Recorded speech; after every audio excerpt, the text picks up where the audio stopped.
মানুষের কর্মই মানুষের ফল। আজ যদি তুমি তোমার কর্ম ভালো করে থাকো তাহলে অবশ্যই জেনে রাখবে তোমার সাথেও ভালো হবে, আর যদি তুমি তোমার কর্ম খারাপ করে থাকো তাহলে অবশ্যই তোমার সঙ্গেও খারাপই হবে। এই কথাটা না তো তোমার ক্ষেত্রে না তো আমার ক্ষেত্রে, এই কথাটা কিন্তু সারা দুনিয়ার মানুষের ক্ষেত্রে প্রযোজ্য। ভালো কর্মে ভালো ফল আর খারাপ কর্মে খারাপ ফল। সত্য সর্বদাই মিথ্যার কাছে হেরে গেছে, কারণ সত্যকে কোনোদিন সাজিয়ে গুছিয়ে বলা যায় না, কিন্তু মিথ্যাকে অনেক সাজানো গোছানো যায়।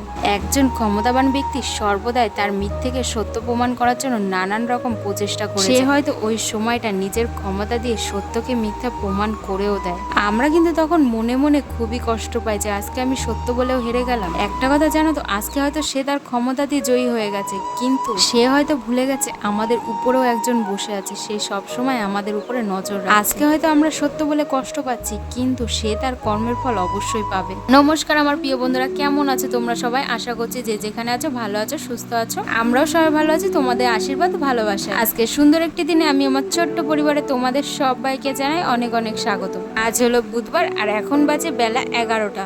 আজকে জানো তো সকালবেলা থেকেই ভাবছি ব্লগটা শুরু করব, কিন্তু কিছুতেই সময় হয়ে উঠছিল না। আজকে সকালবেলায় যদি যমরাজ এসেও আমাকে বলতো না যে তোর যাওয়ার সময় হয়ে গেছে, তাও হয়তো আমার যমরাজকে কিছুটা সময় দাঁড় করিয়ে রাখতে হতো। আজকে কিন্তু সকালবেলায় ঘুম থেকে উঠতে আমার অনেকটা দেরি হয়ে গেছে, প্রায় 8টার সময় আমি ঘুম থেকে উঠেছি। আজকে যেহেতু এতটা বেলা হয়ে গেছে, তাই কিন্তু সকালবেলায় আমার নিঃশ্বাস নেওয়ার সময়টুকু হাতে ছিল না। ঘুম থেকে উঠেই কিন্তু আগে আমি রান্নাটা বসিয়ে দিয়েছি। তোমাদের দাদা ভাইয়ের যদিও বা কাজের টাইম 11টা, কিন্তু বাড়ি থেকে কিন্তু বেরোয় 10টার সময়, তাই কিন্তু সকালবেলা থেকে ইচ্ছা হলো আমি ব্লগটা শুরু করতে পারি না। আর কিন্তু প্রত্যেক দিনই আমার সঙ্গে এটাই হয়ে থাকে। তারপরে তোমাদের দাদা ভাই কাজে চলে যাওয়ার পরে আমি জামা কাপড় টাপড় কেচে নিয়েছি। তারপরে ভাবলাম আজকে এইখান থেকে ব্লগটা শুরু না করলে আর কিন্তু শুরু করাই হবে না। আর কদিন ধরে না খুব টিপটিপে বৃষ্টি হচ্ছে, তার জন্যই আগে জামা কাপড়গুলো নেড়ে নিয়েছি যে যেটুকানি হাওয়াতে শুকিয়ে যায়, কারণ আমাদের এখানে তো রোদ ওঠার নামে নিচ্ছে না। আর আমার এমন একটা দিন নেই যে আমি যেদিন জামা কাপড় কাচি না। জামা কাপড় নেড়ে নিয়ে তারপরে গ্যাসটা মুছে নিয়েছি। আর যেহেতু টিপটিপে বৃষ্টি হচ্ছে, আমাদের ঘরে না প্রচুর পরিমাণে ড্যাম ওঠে বৃষ্টির দিনগুলোতে। রান্নাঘরে তো তোমরা দেখলে যে কি পরিমাণে জল জল হয়ে রয়েছে, ওর জন্যই কিন্তু ঝাড়ু দিয়ে আমি আর ঝাড় দিতে পারিনি, ঝাঁটা দিয়ে ঝাড় দিয়ে নিয়েছি। তারপরে রান্নাঘরটা ঝাড় দিয়ে নিয়ে একেবারে যে আমাদের বড় বারান্দাটা আছে সেই বারান্দাটাও কিন্তু মুছে নিয়েছি। যেহেতু এই কদিন বৃষ্টি হচ্ছে, তাই কিন্তু আমাদের বাড়ি বলতে গেলে সারা বাড়িতেই জামা কাপড় নেড়ে রাখা হয়েছে। কারণ যাদের বাড়ি ছোট বাচ্চা আছে তারা কিন্তু এই জিনিসটা ভালো করেই বুঝবে যে ওরা কি পরিমাণে জামা কাপড় নোংরা করতে পারে। আমাদের উঠোন তো পুরো কাদা কাদা হয়ে রয়েছে,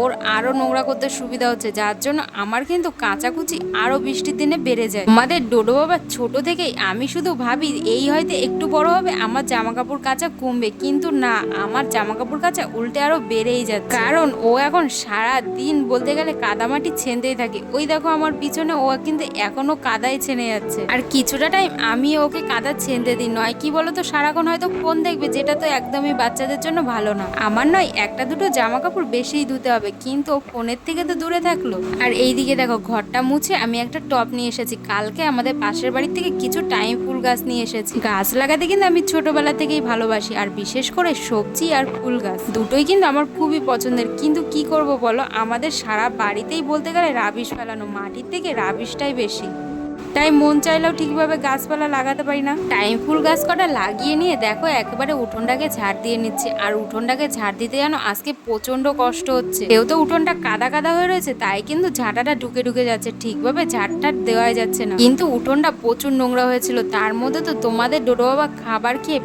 প্লাস্টিক সবাই উঠোনের মধ্যেই ফেলে দেয়। আর তোমাদের ডোডো বাবার সঙ্গে সঙ্গ দেওয়ার জন্য তো তোমাদের দাদা ভাইও রয়েছে। আমি এইদিকে কাজ করছি বলে তোমাদের ডোডো বাবা আজকে মনের সুখে কাদা ঘাটতে পারছে, নয় তো এতক্ষণ ওকে স্নান টান করিয়ে কিন্তু খাওয়ানো হয়ে যেত। তোমরা তো আমার আগের ভিডিওতে দেখেছো যে আমাদের বাড়িতে পুরো ঘাস হয়ে পড়েছিল, বলতে পারো পুরো জঙ্গলই হয়ে গেছিল। বাবা কিন্তু কোদাল দিয়ে পরিষ্কার করে দিয়েছে, কিন্তু কোদাল দিয়ে তো আর ভালোভাবে পরিষ্কার করা যায় না, মানে ওই গোড়া সুতো তো আর তোলা যায় না। তাই কিন্তু আমি যখন ঝাড় দিই তখন হাত দিয়ে কিছুটা পরিষ্কার করে নিই। আমি কিন্তু রোজ এই অল্প অল্প করে ঘাসগুলো তোলার চেষ্টা করি, কেন বলো তো, একবারে আমি তোমাদের ডোডো বাবাকে নিয়ে সময় পাবো। আমি তাই রোজ ঘরের কাজ বাজ করার পরে যেটু অনেক সময় পাই সেইটু অনেক সময় কিন্তু আমি ওই বাড়ির জঙ্গল পরিষ্কার করার পিছনেই দিই। আর আমার আজকে কাজে এতটাই বেলা হয়ে গেছে, আমি কিন্তু যে ঘরে শুই সেই ঘর এখন পর্যন্ত মোছা হয়নি। কিন্তু তোমাদের ডোডো বাবাকে দেখো এদিকে ডাকতে এসেছে, যেহেতু ওর স্নান খাওয়ানোর সময় হয়ে গেছে তাই কিন্তু ওকে ডাকতে এসেছি যে চ তোকে স্নান টেনান করিয়ে খাওয়িয়ে দিয়ে তারপরে ঘরটা মুছে নেব। উঠোনটা ঝাড় দেওয়ার পরে কিন্তু আর আমি ব্লগটা কন্টিনিউ করতে পারিনি, কারণ তোমাদের ডোডো বাবাকে যেহেতু স্নান করানোর সময় হয়ে গেছিলো তাই কিন্তু ওকে স্নান করিয়ে খাওয়িয়ে দিয়ে ঘুম পড়িয়ে দিয়েছে। আর আজকে জানো তো ভেবেছিলাম একটুখানি শ্যাম্পু করবো, তার জন্যই কিন্তু মাথায় এই এক গাদা তেল দিয়ে রেখেছি, কিন্তু যেহেতু সময় হয়নি তাই আর শ্যাম্পু করতে পারি। তারপরে স্নান টেনান করে একটুখানি মাথাটাতে আঁচড়ে নিয়েছি। আর আমার যে দুটো চুল সেই দুটো আর তোমাদের কি দেখাবো, তাই তাড়াতাড়ি করে গুটিয়ে নিয়েছি। আর আমি বছরে 365 দিনই গরমের ভয়ে কিন্তু মাথার চুলকাটা এইভাবে গুটিয়েই রাখি। আজকে সকালে যেহেতু জলের বোতল টোতল কিছুই ভরার সময় পাইনি, এমনকি আমি জলের বালতিগুলো ভরতে পারিনি, তাই দেখো দুপুরবেলায় স্নান টেনান করে একেবারে এখন জলগুলো ভরে নিয়েছি। আমাদের খাওয়ার জল বলো আর রান্নার জল বলো সব কিন্তু এই টাইম কলের জল দিয়েই করা হয়। এইখানে খাওয়ার জলটা ভরে নিয়ে কিন্তু একেবারে আমাদের রান্নার জলের যে বালতিগুলো ভরি সেই বালতিগুলোও কিন্তু আমি ভরে নিচ্ছি।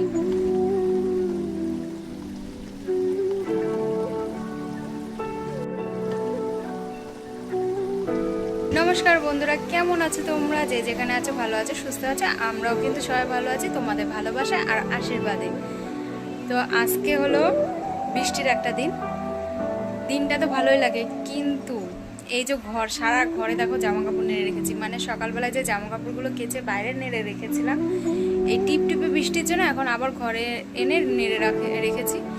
আর আমার পেয়েছে প্রচণ্ড খিদা, যার জন্য কিন্তু আমার কথাটা এরকম মানে তুতলে তুতলে যাচ্ছে, মানে খিদাটা এত দূর পেয়েছে আমার। তো যাই হোক,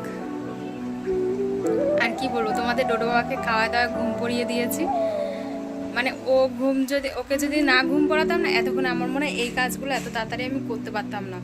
যেরকম সকালবেলায় তোমাদের দাদাভাই থাকতে থাকতে কিন্তু আমার জল ভরা হয়ে যায়, তারপর আরও যে টুকিটাকি কাজগুলো থাকে গ্যাস মোছা টোচা এগুলো কিন্তু সবই তোমাদের দাদাভাই থাকতে থাকতেই করে নিই। কিন্তু আজকে যেহেতু আমি 8টার সময় ঘুম থেকে উঠেছি, মানে ভাবতে পারছো বৃষ্টির কি প্রভাব, যে চোখ খুলতে খুলতে আমার 8টা বেজে গেছে। প্রভাব তো তারপরে কাজের উপরেও পড়বে, তাই তাড়াতাড়ি করে তোমাদের দাদাভাইকে কোনো মতে টিফিনটা করে দিয়েছি। টিফিনটা নিয়েও চলে গেছে, তারপরে যেটুখানি কাজ বাজ ছিল সেইটুখানি করে তারপরে কিন্তু এখন খেতে বসবো। আর সারাদিনে কিন্তু খুবই কষ্ট হয় তোমাদের ডোডো বাবাকে নিয়ে একা কাজ করতে, মানে কি বলবো, সেই কষ্ট আর তুলনা হয় না। যাই হোক, আর এখন যেহেতু খিদা পেয়েছে আগে খেয়ে নিই। আর এইদিকে দেখো সারা ঘরে এই দেখো তোমাদের ডোডো বাবার জামা কাপড়গুলো ওইখান থেকে, মানে ছোটোগুলো উপরে নেড়েছি আর বড়গুলো এই সব জায়গা থেকে নেড়ে দিয়েছি। ওই ঘরে নাড়তে পারতাম, কি বলতো, মানে যে ঘরে রান্না করি সেই ঘরের বারান্দা তো পুরো ফাঁকাই থাকে, ওই ঘরেও নাড়তে পারতাম, কিন্তু ওখানটা যেহেতু ফ্যান চলে না ওখানটা আর শুকাবে না। আজ যেহেতু 3-4 দিন ধরে বৃষ্টি হচ্ছে আর জানিও না আর কতদিন বৃষ্টি হবে, সেহেতু কিন্তু ঘরের থেকে নেড়ে দিচ্ছি যাতে ফ্যানের হাওয়াতে শুকিয়ে যায়।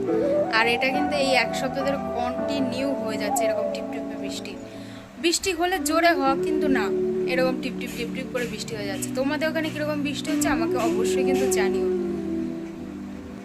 টাটা, আবার পরে দেখা হচ্ছে, আগে খেয়ে নি, খুব খিদা পেয়েছে।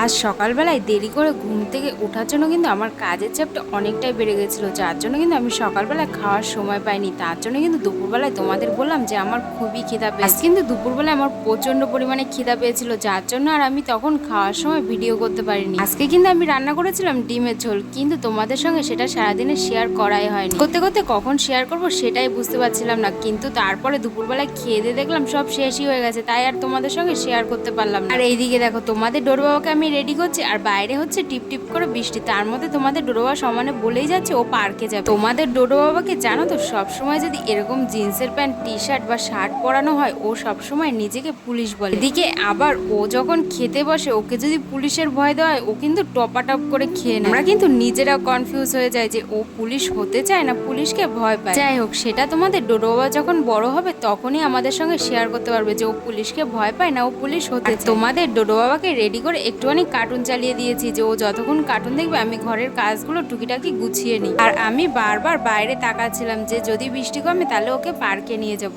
কিন্তু বৃষ্টি তো কিছুতে কমার নামই নিচ্ছে না। আর অন্যদিন আমি কি করি বলো, আমাদের ডোডো বাবা ঘুম থেকে ওঠার সঙ্গে সঙ্গেই কিন্তু আমি ওকে একটুখানি রেডি করে নিয়ে পার্কে চলে যাই, যেহেতু ও খেলতে ভালোবাসে। অনেকটা টাইম পার্কে ও বাচ্চাদের সঙ্গে খেলা করতে পারে। দিনকারা কিন্তু আর আমি ঘরের কাজগুলো গুছানোর সময় পাই না, পার্কের থেকে ঘুরিয়ে নিয়ে এসে তারপরে কিন্তু আমি ঘরের কাজগুলো গুছিয়ে নিই।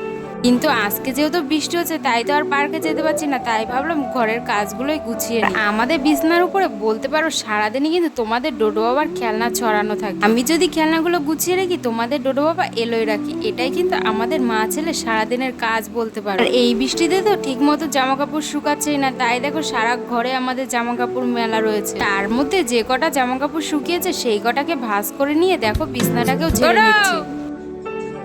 ডোডো রে, আমি বনিদের বাড়ি চলে গেলাম। বাবা তুমি যাবা? শোনো এদিকে, তুমি বনিদের বাড়ি যাবা? বৃষ্টি কি হচ্ছে? কি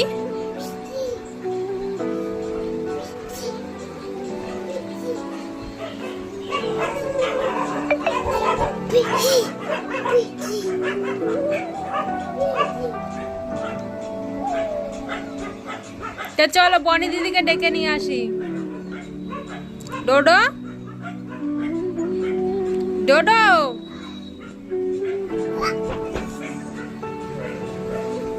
এখন না তোমাদের ডোডো বাবা অনেক কথা বলা শিখে গেছে, কিন্তু তোমাদের সঙ্গে তো আর সেটা সবসময় শেয়ার করা হয়নি। আজকে যেরকম বৃষ্টি থেকে বারবার বৃষ্টি বলছিল, যদিও বা ঠিকভাবে সেই কথাগুলো বোঝা যাচ্ছিল না, কিন্তু তোমাদের সঙ্গে ভাবলাম একটুখানি শেয়ার করি, কারণ তোমরা তো আমার একটা পরিবার, আর তোমাদের সঙ্গে ছোট বড় সব কথাই কিন্তু আমার শেয়ার করতে খুবই ভালো লাগে। আর আজকে যেহেতু বাইরে টিপ টিপ করে বৃষ্টি হচ্ছে, ওকে তো পার্কে নিয়ে যেতে পারছি না, তাই কিন্তু ওর সঙ্গে ঘরে বসেই একটু অনেক সময় কাটাচ্ছি, যাতে ওর মনটা ভালো হয়ে যায়। তারপরে আমার সঙ্গে শুরু করলো ওর বনি দিদিকে এনে দাও, মানে আমাদের বাড়ি যে পুচকি মেয়েটা আসে সেই মেয়েটার নামই কিন্তু বনি। পরে কিন্তু আমি তোমাদের ডোডো বাবার বায়না শুনে আবার ওর ওই দিদিটাকে ডেকে নিয়ে এসেছি, আর সঙ্গে এনেছি বেলুন, যাতে ওরা ঘরে বসে খেলাধুলো করতে পারে। আর সঙ্গে একটু অনেক খাবারও কিনে নিয়ে এসেছিলাম। যাই হোক বন্ধুরা, আজকের ভিডিওটা অনেকটাই বড় করে ফেললাম। যদি আমার ভিডিও ভালো লেগে থাকে তাহলে প্লিজ আমার পাশে থেকো। Tata, please like share subscribe.